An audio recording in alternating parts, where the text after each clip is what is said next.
আলাইকুম রহমতুল্লাহি ওয়া বারাকাতুহু। বিসমিল্লাহ আলহামদুলিল্লাহ ওয়াসসালাতু ওয়াসসালামু আলা রাসূলিল্লাহ ওয়া আলা আলিহি ওয়া আসহাবিহি আজমাইন, আম্মা বাদ। বিসমিল্লাহির রহমানির রহিম। কুল হুয়াল্লাহু আহাদ আল্লাহুস সামাদ লাম ইয়ালিদ ওয়া লাম ইউলাদ ওয়া লাম ইয়াকুল লাহু কুফুয়ান আহাদ। এখন আমরা আপনাদের সামনে তাওহীদ বিষয়ে কথা বলবো। তাওহীদের গুরুত্ব মানব জীবনে অপরিসীম। আল্লাহ পাক রব্বুল আলামিন বলছেন সূরা মায়েদাতে প্রথম দিক থেকে, ফামাইয়াকফুর বিল ঈমান ফাকাদ হাবিতা আমালুহু। যে ব্যক্তি বিশুদ্ধ ঈমান, বিশুদ্ধ তাওহীদ অর্জন করবে না, তাওহীদের সাথে যারা কুফরি করবে তাদের ঈমান আমল ধ্বংস হয়ে যাবে। তাওহীদের সাথে যারা কুফরি করবে তাদের ঈমান, তাদের আমল ধ্বংস হয়ে যাবে। তাদের ঈমান, তাদের আমল তাদের কোনো কাজে আসবে না। সুতরাং তাওহীদ বোঝাটা, তাওহীদ সম্পর্কে বিশুদ্ধ জ্ঞান অর্জন করাটা আমাদের জরুরি।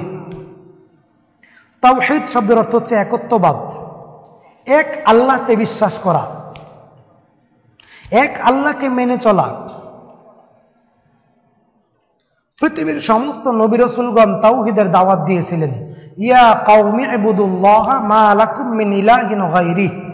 পৃথিবীতে সমস্ত নবী রাসূলগণ তাওহীদের দাওয়াত দিয়েছিলেন এবং পৃথিবীর সমস্ত নবী রাসূলদের ধর্ম ছিল এক। কি ধর্ম? ইসলাম। তাদের দাওয়াতের মূল মিশন ছিল এক, সেটা কি? লা ইলাহা ইল্লাল্লাহ। আল্লাহ পাক সূরা নাহলের 36 নম্বর আয়াতে বলেন, ওয়ালাকাদ বাআসনা ফি কুল্লি উম্মাতির রাসূলা আন ইবুদুল্লাহা ওয়াজতানিবুত তাগুত। এই পৃথিবীতে যত নবী, যত রসুল এসেছিলেন, আল্লাহ পাক যাদেরকে পাঠিয়েছিলেন, তাদের উপর যে ওহী নাজিল করেছিলেন, এটাই ছিল ওহীর মুখ্য উদ্দেশ্য। ওয়ালাকাদ বাআসনা ফি কুল্লি উম্মাতির রাসূলা আন ইবুদুল্লাহ। প্রত্যেকটা রাসূল তার জাতিকে এই দাওয়াত দিয়েছিলেন, তোমরা আল্লাহর দাসত্ব করো, আল্লাহর গোলামি করো। ওয়াজতানিবুত তাগুত, আর তাগুত থেকে মুক্ত থাকো, তাওহীদের পথে ফিরে আসো। দুনিয়াতে কোনো নবী, কোনো রসুল, কোনো আম্বিয়া, কোনো পয়গম্বর এই দাওয়াত দেন নাই, একথা বলেন নাই যে তোমরা আমার আনুগত্য করো, মানে তোমরা আমার দাসত্ব করো, আমার গোলামি করো, একথা বলেন নাই। বলেছেন কি? তোমরা তোমাদের রবের দাসত্ব করো। সুবহানাল্লাহ। তাহলে তাওহীদ তিন প্রকার। তাওহীদ কয় প্রকার? তিন প্রকার। তাওহীদ উলুহিয়া, তাওহীদ আসমা ওয়াস সিফা, তাওহীদ রুবুবিয়্যাহ। তিন প্রকার। মূলত তাওহীদ এক প্রকার। সুবহানাল্লাহ। মূলত তাওহীদ এক প্রকার, তবে এটা জাতিকে বোঝানোর উদ্দেশ্যে এইভাবে বলা হয়ে থাকে। তাওহীদ আল উলুহিয়্যাহ, তাওহীদ আর রুবুবিয়্যাহ, তাওহীদ ফি আসমা ওয়াস সিফা। অর্থাৎ মানুষকে সৃষ্টি করা হয়েছে মহান রবের দাসত্ব করার জন্যে। জীবনে মরণে সকল ক্ষেত্রে আল্লাহর দাসত্ব করবে, এটা তাওহীদ।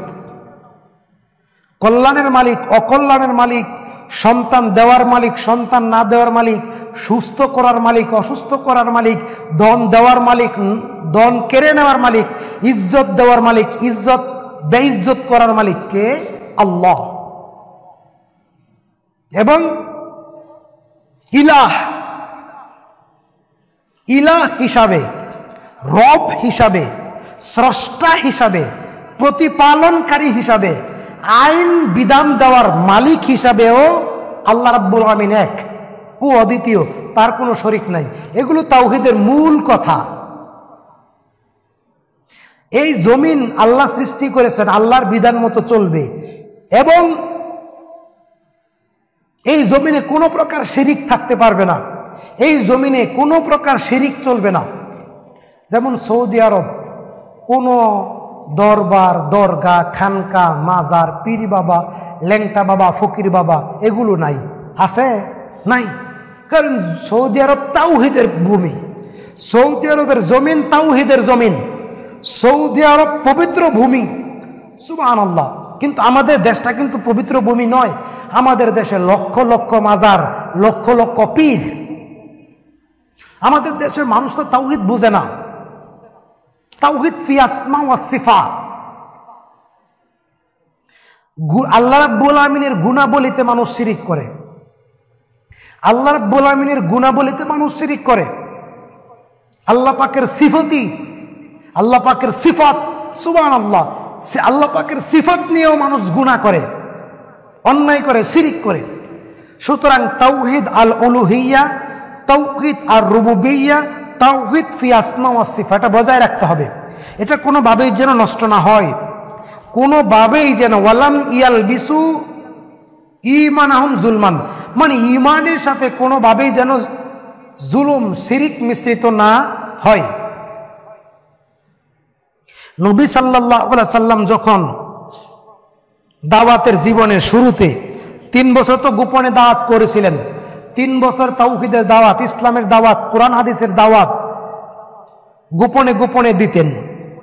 অতঃপর যখন তিনি পাহাড়ের উপর উঠে সমস্ত আরব গোত্রের লোকদেরকে ডেকে একসাথে জমা করে বলেছিলেন, আমি যদি তোমাদেরকে বলি এই পাহাড়ের পিছনে, এই পাহাড়ের অপর প্রান্তে তোমাদের শত্রু বাহিনী ওত পেতে বসে আছে তোমাদেরকে ধ্বংস করার জন্যে, তোমরা কি আমার এই কথাটা বিশ্বাস করবে?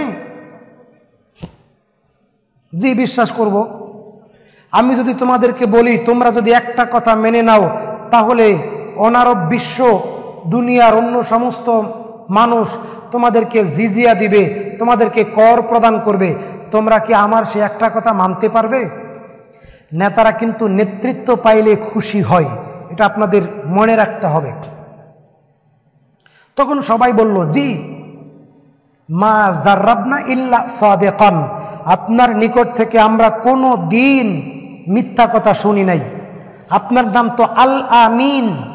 এই দেখেন, মানুষ বিশুদ্ধ তাওহীদের দাওয়াত দিলে, শিরিকের দাওয়াত দিলে, বিদাতের কথা বললে আপন মানুষ শত্রুতা করে, আপন মানুষ বিরোধিতা করে। ফজিলতের বয়ান করলে, ফজিলতের দাওয়াত দিলে কেউ আপনার বিরুদ্ধে যাবে না। মুহাম্মদ সাল্লাল্লাহু আলাইহি সাল্লাম বললেন, ইয়া আইয়ুহান নাস, হে পৃথিবীর সমস্ত মানুষ যারা উপস্থিত হয়েছ, যারা কিয়ামত পর্যন্ত পৃথিবীতে জন্ম নিবে, সবাই শুনে রাখো, ইয়া আইয়ুহান নাস কুলু লা ইলাহা ইল্লাল্লাহ তা'বুদুনাল্লাহ ওয়াহদাহু লা শারীকা লাহ, ইয়া আইয়ুহান নাস কুলু লা ইলাহা ইল্লাল্লাহ, তোমরা বলো এক আল্লাহ ব্যতীত হক কোনো মাবুদ নাই। এক আল্লাহ ব্যতীত হক কোনো মাবুদ নাই। তোমরা তারই দাসত্ব করবে, তারই গোলামি করবে, তার ইবাদত করবে, তার কাছে সাহায্য চাবে, তার হুকুম হাকাম বিধান মেনে চলবে, জীবনের সকল ক্ষেত্রে তার দিকেই, তার কাছেই ফিরে যাবে, তার কথাই মানবে। এটা হচ্ছে তাওহীদ। সুবহানাল্লাহ। 1 মিনিট আগে যেই সমস্ত লোকেরা মুহাম্মদ সাল্লাল্লাহু আলাইহি সাল্লামকে বলছিল আল আমিন, 1 মিনিট পরে তাওহীদের দাওয়াত দেওয়ার কারণে, লা ইলাহা ইল্লাল্লাহর দাওয়াত দেওয়ার কারণে আবু লাহাবের মতো অভিশপ্ত লোক 2 হাতে পাথর নিয়ে মুহাম্মদ সাল্লাল্লাহু আলাইহি সাল্লামের দিকে এগিয়ে গেলেন মুহাম্মদ সাল্লাল্লাহু আলাইহি সাল্লামকে মারার জন্যে। অতঃপর আল্লাহ রাব্বুল আমিন আয়াত নাজিল করলেন, তাব্বাত ইয়াদা আবি লাহাবি ওয়া তাব্বা মা আগনা আনহু মালুহু ওয়া মা কাসাব সায়াসলা নারান যাতা লাহাব ওয়া ইমরাতুহু হাম্মালাতাল হাতাব ফি জিদিহা হাবলুম মিন মাসাদ। আল্লাহ পাক বললেন, আবু লাহাবের 2 হাত ধ্বংস হোক। আবু লাহাবের ধন সম্পদ তার কোনো উপকারে আসবে না। অচিরেই আবু লাহাব এবং তার পরিবারের লোকেরা লেলিহান আগুনে প্রবেশ করবে এবং তার স্ত্রীও আগুনের ভিতর প্রবেশ করবে এবং তার গণ্ডদেশ পাকানো শক্ত রশি দিয়ে আটকে দেওয়া হবে। আবু লাহাব কি করেছিল? 2 হাতে পাথর নিয়ে আল্লাহর নবীকে মারার জন্য সামনের দিকে এগিয়ে গেল। কেন? আবু লাহাব বুঝতে পেরেছিল, যদি লা ইলাহা ইল্লাল্লাহ বলি তাহলে আমাদের বাপ দাদার ধর্ম চলবে না, যদি তাওহীদ মেনে চলি যদি লা ইলাহা ইল্লাল্লাহ বলি তাহলে শিরিক করা যাবে না, মূর্তি তৈরি করা যাবে না, মাজার তৈরি করা যাবে না, খানকা চলবে না, আমাদের মন গড়া বিধান চলবে না। লা ইলাহা ইল্লাল্লাহ, নেই কোনো হক ইলাহ, হক মাবুদ, হক রব একমাত্র আল্লাহ ব্যতীত। কিন্তু এই লা ইলাহা ইল্লাল্লাহ, আফজালু যিকরু লা ইলাহা ইল্লাল্লাহ ওয়া আফজালু দুআ ওয়াল হামদু লিল্লাহ, তাওহীদের বয়ান করছি, তাওহীদ বুঝাচ্ছি। আপনি লা ইলাহা ইল্লাল্লাহর জিকির করেন, কেউ আপনাকে কিছু বলবে না, বরঞ্চ খুশি হয়ে বলবে কত বড় আল্লাহর ওলি আসলো, তাকে হাদিয়া তোহফা দিয়ে দাও, তার কাছে দোয়া চাও। আর যদি আপনি লা ইলাহা ইল্লাল্লাহ তাওহীদের বিধান, তাওহীদের কথা বলেন, শিরিক বিদাতের বিরুদ্ধে বলেন, তাহলে আপনার যত দোষ। সম্মানিত হাজিরিন, আমরা যে কথাটি আপনাদেরকে এভাবে বলতে চাচ্ছিলাম, মক্কার কাফেররাও এক আল্লাহ রাব্বুল আলামিনকে বিশ্বাস করে। মক্কার কাফেররাও আল্লাহ রাব্বুল আলামিনকে কি করে? বিশ্বাস করে। সূরা আনকাবুতের 61, 62, 63 নম্বর আয়াতে আল্লাহ পাক বলছেন, হে নবী আপনি ওয়ালা ইন সাআলতাহুম মান নাযালা মিনাস সামাই মাআন, নবী হে আপনি মক্কার কাফেরদেরকে জিজ্ঞেস করেন তো তাদেরকে কে সৃষ্টি করেছে এবং আসমান থেকে কে পানি নাজিল করে, মৃত মানুষকে কে জীবিত করে, আকাশ কে সৃষ্টি করেছে, এগুলো তাদেরকে জিজ্ঞেস করুন। তখন তারা বলবে লায়াকুলুন্নাল্লাহ, এগুলো আল্লাহ করেন। এ দেখেন, মক্কার কাফেররাও কিন্তু আল্লাহকে বিশ্বাস করে, কিন্তু তারা রুবুবিয়া বিশ্বাস করে, কিন্তু উলুহিয়া বিশ্বাস করে না। তার আসমা ওয়া সিফা বিশ্বাস করে, গুণের ক্ষেত্রে, ক্ষমতার ক্ষেত্রে আল্লাহকে বিশ্বাস করে, কিন্তু তারা ইবাদত করে বায়া মাধ্যম, তারা ইবাদত করে বায়া মাধ্যম রূপে। তারা মক্কার কাফেররা কুরবানি করে, হাজিকে পানি পান করায়, কাবা ঘরের যত্ন নেয়, কাবা ঘরের রক্ষণাবেক্ষণ করে, হাজিদের খেদমত করে, এগুলো মক্কার কাফেররা করে। কেন করে? আল্লাহকে পাওয়ার জন্য করে। আবার তারা মূর্তির সামনে গিয়ে পূজাও করে, মূর্তিও তৈরি করে। তাদেরকে জিজ্ঞেস করেন কেন মূর্তি পূজা করেন, তখন তারা বলবে হাউলাই শুফাআউনা ইনদাল্লাহ, মূর্তির পূজা করি এই জন্য যে মূর্তিগুলো আমাদেরকে আল্লাহ পর্যন্ত পৌঁছায় দিবে।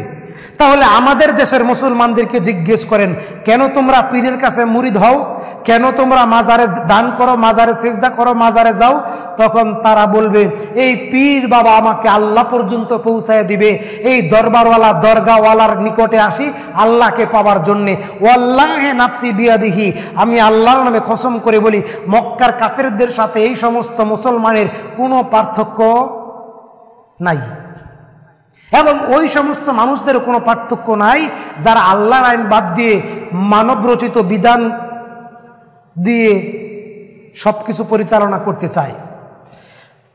সুতরাং আমরা স্পষ্ট করে এই কথাটি এইভাবে বলতে চাই, আল্লাহ হচ্ছেন এক, ওয়া ইলাহুকুম ইলাহু ওয়াহিদ লা ইলাহা ইল্লা হুয়ার রহমানুর রহিম, তিনি ছাড়া সত্যিকারের কোনো ইলাহ নাই, সত্যিকারের কোনো মাবুদ নাই, সত্যিকারের কোনো রব নাই। সুবহানাল্লাহ, তিনি এক অদ্বিতীয়।